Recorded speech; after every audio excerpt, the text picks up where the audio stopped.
안녕하십니까. 저는 서울 아산병원의 소아청소년과 의사입니다.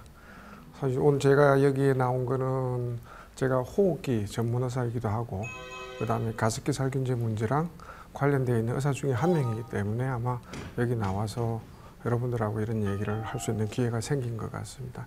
우선 감사를 드리고요.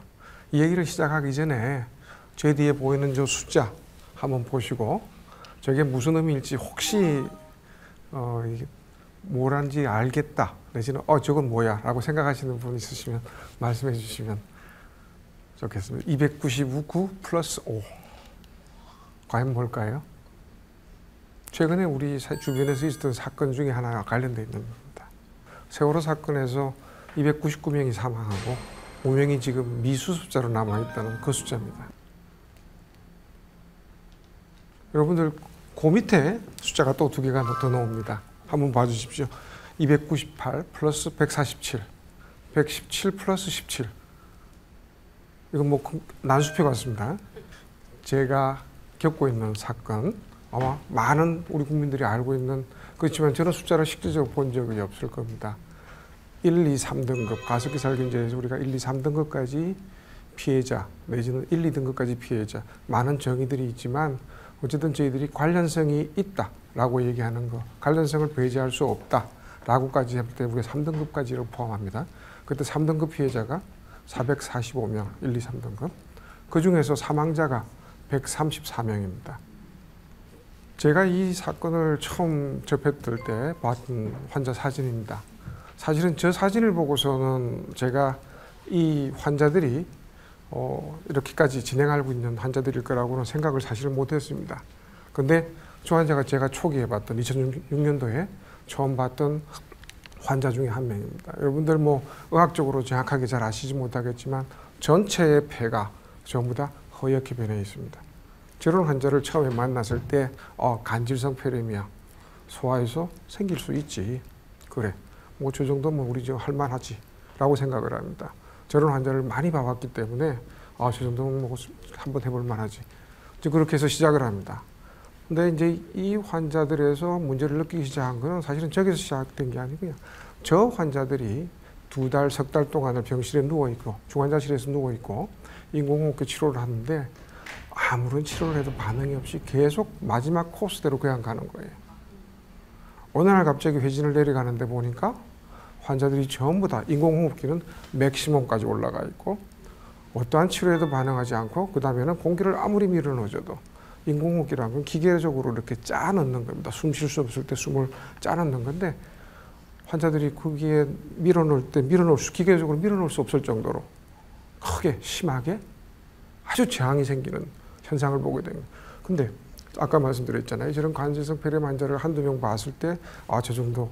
그 대신 그게 한두 달이 끝나는 게 아니고요. 우리가 치료를 시작을 하면 적어도 저 정도 페일하려고 그러면 우리가 한 3, 4년, 뭐 한 10년 이 정도 끌고서 실패하는 애들이 있어도 한 2, 3달 만에 저렇게 실패하는 경우는 거의 없거든요. 그런데 어느 날 갑자기 그런 환자가 한 서너 명이 동시에 누워있다. 근데 사실은 그 당시에 저희 중환자실에 소아중환자실의 병상 숫자가 몇 명인가 하면 5개밖에 안 돼요.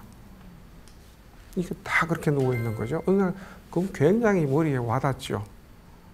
그러면서 중환자들이 다 내 손 앞에서 이제 곧 사망을 할 텐데 의사는 굉장히 두려움을 느낍니다. 이제 그때는 어떻게 합니까? 우리가 되게 옆에 동료들한테 협조를 구하죠. 우리 친구들한테 전화를 겁니다. 이런 환자 본 적 있어. 이런 환자 본 적 있어. 그러면서 저 사진을 그대로 저렇게 캡처해서 이메일로 보냈습니다. 있다는 거예요. 참 이상하죠? 제가 한 30년 의사를 하면서도 본 적이 없는 그런 현상을 저 사진을 가진 환자들을 동시에 제가 고민을 하고 있고 주변에 있는 친구들도 고민하고 있다. 굉장히 이상하다. 그 다음 해에 2007년도에 저런 환자들이 우리가 생기나를 들여다봅니다. 들여다봤는데 2007년도 봄에도 저런 환자가 또 생기는 거예요. 그러니까 그때는 기다린 거죠. 기다렸더니 생기더라. 이건 굉장히 이상하다. 그때부터 뭔가 조금씩 이거는 우리가 다시 알아야 될 것들이 있는 것 같다라고 생각을 합니다.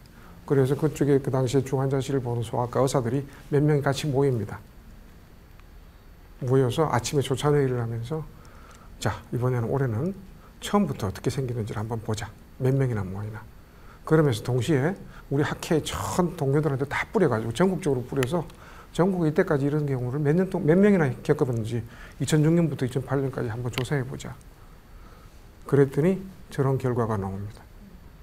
한 80명 정도, 78명 정도가 등록이 되고요. 그 다음에 그 해에 발생하는 케이스가 한 9케이스 정도 됩니다. 그래서 그 해에는 처음부터 이 환자들이 들어오면 어쨌든 경환 환자를 찾아내자. 경환 환자를 찾아내면 우리가 적극적인 검사를 할 수가 있거든요. 그래서 더 많은 검사를 좀 해보자 라는 뜻에서 의기투합을 하고 그 다음 들어오면 중환자고 나쁜 상태이지만 기관지 내시경을 하고 인공호흡기 하기 전에 기관지 내시경을 다 하자. 그리고 바이러스 검사도 내고 검사 낼 수 있는 건 다 내자.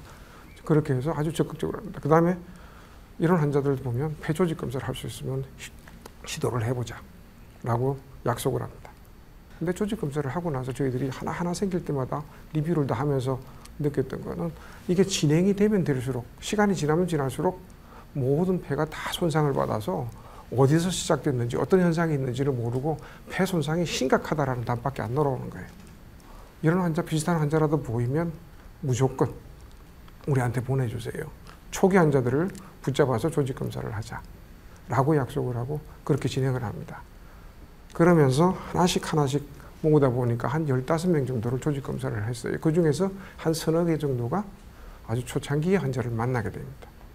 저희들한테는 굉장히 새로운 시작점이었습니다. 거기서부터 힌트가 생기기 시작을 했습니다. 자, 그런 전반전이 있고요. 후반전 시나리오로 2011년도에 여러분들 신문에서 보셨을 거예요. 산모가 모 대학병원에 갑자기 한 서너 명이 동시에 비슷한 양상으로 폐섬유화증처럼 일으키면서 입원하더라. 그런 양상을 갖다가 보도가 됩니다. 제가 전화를 받았습니다. 내과 중환자 교수한테. 선생님 과거에 보셨던 환자랑 거의 유사한 환자들이 산모에도 있는데요. 과거에 어른한테도 있었습니까? 저희들이 그걸 보고한 적이 있거든요. 엄마한테도 있었고 아버지한테도 있었어요. 그래서 갑자기 차출돼서 갑니다. 갔을 때 이제 각 전문가들이 감염하신 분들, 격리하신 분들, 역학하신 분들, 저희들 같은 경험했던 의사들 다 모여서 얘기를 시작을 합니다. 과연 이 병이 어디서 시작된 거고 오리진이 뭘까? 첫 회의부터 이건 감염이 아니라는 걸 어느 정도 우리가 배제를 시키고요. 그 다음에 조금 지나다 보니까 조직 검사를 했을 때 보니까 조직 검사가 2011년도에 저희들이 이제 회의를 시작했는데 2010년도 말에 한 명씩 우리가 모아서 회의를 할 때 폐조직 검사상에서 이런 소개를 봅니다.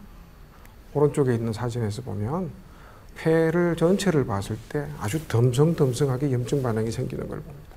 그 염증 반응이 생기는 중앙을 보니까 기관지죠. 기관지가 다 망가지고 기관지 주변으로 염증 반응이 생기는 걸 봐요. 폐 주변은 끝쪽, 바깥쪽은 깨끗한 거예요.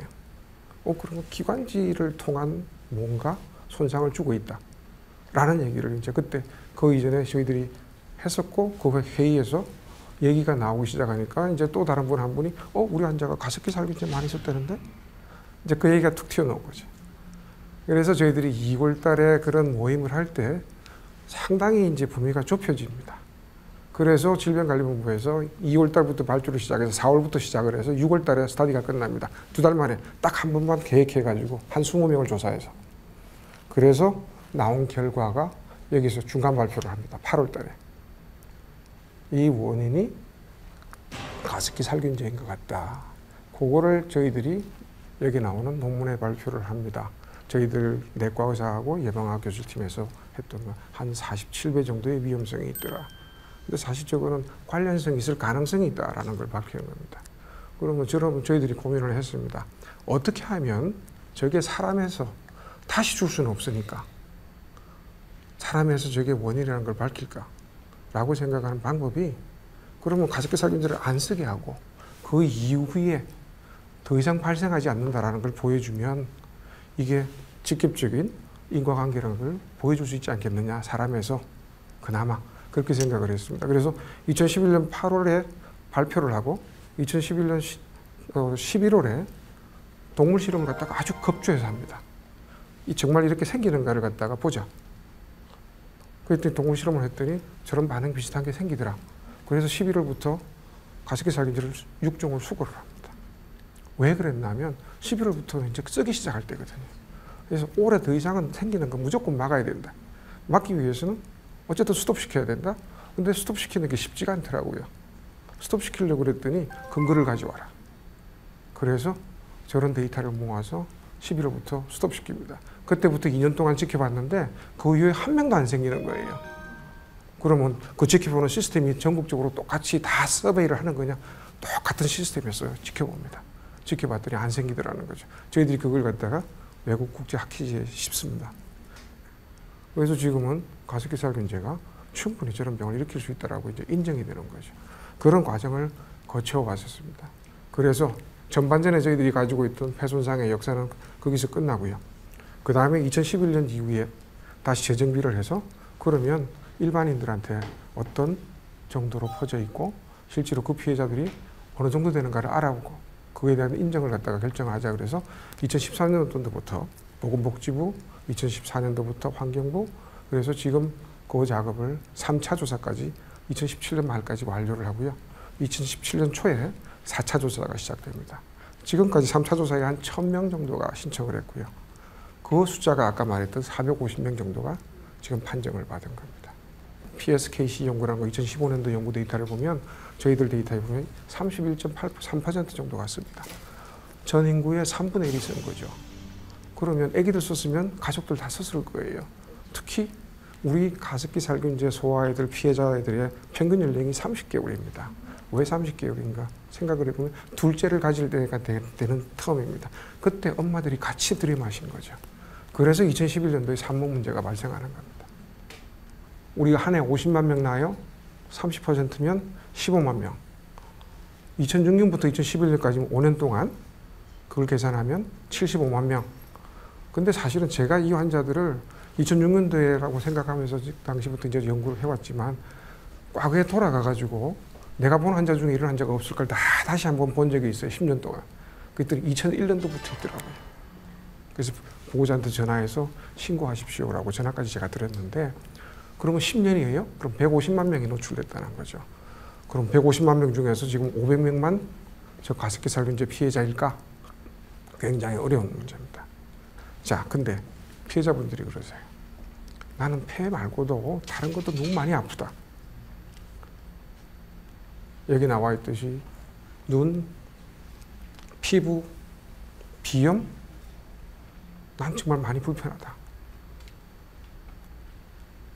두 번째 나오는 게 동물 연구에서 면역 억제 효과가 있다고 나옵니다. 세 번째는 동맥경화증, 동물 연구에서 나옵니다. 정신적인 트라우마, 아주 심각한 문제일 거라고 생각합니다. 저런 문제들이 폐 외에 다른 문제들이 지금 현존하고 있다는데 의사들은 동의를 합니다. 과연 저거를 어떻게 증명하는가 문제가 남아있죠. 정말 앞으로 해야 될 일이 너무나 많다라는 것을 알 수가 있을 것 같아요. 그래서 우리가 해야 될 숙제를 가만히 다시 한번 정리를 해보면 이런 폐 질환의 다양성 문제, 손상을 받아서도 저희들이 봤던 앞에 판정했던 그룹들은 정말 심하게 다친 사람들이에요. 그럼 오히려 그 중에서 쉽죠. 그렇지만 약하게 다친 사람, 조금 다친 사람들, 그런 사람들은 과연 어떻게 할 거냐. 그 사람들은 맞다고 할 거냐, 아니라고 할 거냐. 굉장히 어려운 숙제입니다. 이건 어찌 보면 어려운 문제를 넘어가는 문제일 수도 있다고 저는 생각합니다. 그 다음에 만성질환을 가지고 있던 사람이 가습기 살균제 많이 썼을 거예요. 그분들은 그 병의 코스를 과연 바꿨을까, 안 바꿨을까. 이런 폐위의 질환으로 우리가 또 개념을 더 확정해서 인정해 줘야 된다. 그런 문제 숙제 남아 있습니다.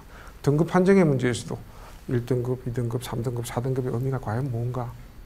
특히 3등급은 지금 소위 말해서 제대로 인정을 받지를 못하고 있는 입장이기 때문에 의사들도 확신을 못 가지는 부분이고, 그래서 저희들은 3등급 문제를 앞으로 또 해결해야 되는 숙제 중에 하나다라고 느끼고 있습니다. 근데 저런 걸 하려니까 기본적으로 다른 지표가 있어야 돼요. 지금 저희들이 보는 CT, 그 다음에 영상, 환자들이 기록지, 그것만 가지고는 구분이 지금 잘 안 되는 부분이 많다는 거죠. 그래서 저런 부분들을 더 연구를 할 필요가 있겠다. 그래야만 진단을 붙일 방법을 찾고 치료할 수 있는 방법도 찾고 심리적인 지원이라든지 이런 장기적인 문제를 해결할 수 있는 그런 문제로 넘어갈 수 있다. 여러분들은 잠깐 요 데이터 하나 보여드리겠습니다. 이게 정신건강조사를 저희들이 한 500명 대상으로 했습니다. 알다시피 세월호 유가족을 보면 맨 위에 구림 색깔 2개, 보라색하고 초록색, 저기까지는 우리가 치료를 해야 되는 단계라고 얘기를 합니다. 약 한 30% 나오죠. 메르스 생존자는 한 8%밖에 안 나옵니다. 근데 가습기 살균제 피해자는 거의 30% 나옵니다. 시간은 훨씬 더 오래 지났죠. 그런데도 불구하고 저렇게 많이 남아있어요. 유가족들 또는 그 피해자 가족들 거의 20%대로 나옵니다. 사회적으로 가지고 있는 문제점 중에 하나입니다. 앞으로 우리가 해결해야 될 숙제 중에 하나라고 생각합니다. 정부의 사과 문제입니다. 실질적으로 이 정부의 사과 문제는 얼마 전에 우리 대통령께서 피해자들 만나서 공식적인 사과를 했죠. 아마 피해자분들 한이 풀리셨을 거라고 생각을 합니다. 이제 시작이라고 생각을 할 수 있고요. 그 다음에 제조업체의 법적인 책임과 보상, 지금 보상 문제들이 진행이 되고 있죠. 그것만으로 끝날 수 있을는지는 모르겠지만 어쨌든 그런 부분이 시작되고 있다는 거. 그 다음에 아까 남아있던 질환 인정 범위 확대 문제. 그 다음에 가장 이분들이 필요로 하는 거는 애들이 내가 이 세상을 떠난 다음에 안전하게 이 세상을 얘네들이 살아갈 수 있겠는가, 이 경쟁적인 사회를 살아갈 수 있겠는가 라는 데 지금 보호자들이 의문을 가지고 있습니다. 그거를 국가적으로 지원을 해주지 않으면 이 문제는 끝나지 않은 문제거든요. 걔네들이 안전하게 우리 사회에 복귀할 수 있도록 그런 시스템을 구축해야 되는 거예요. 의료적으로도 구축해야 되고 사회적으로도 구축해야 된다고 생각을 합니다. 그래서 저 대통령 사과 참 받는데 오래 걸렸습니다. 저희들도 얘기했고 지금 여기 있는 우리 시민단체분들도 그렇게 얘기를 하고 실제로 이 일을 겪었던 사람들은 다 얘기했지만 쉽지가 않더라고요. 그렇지만 진행이 되고 있습니다.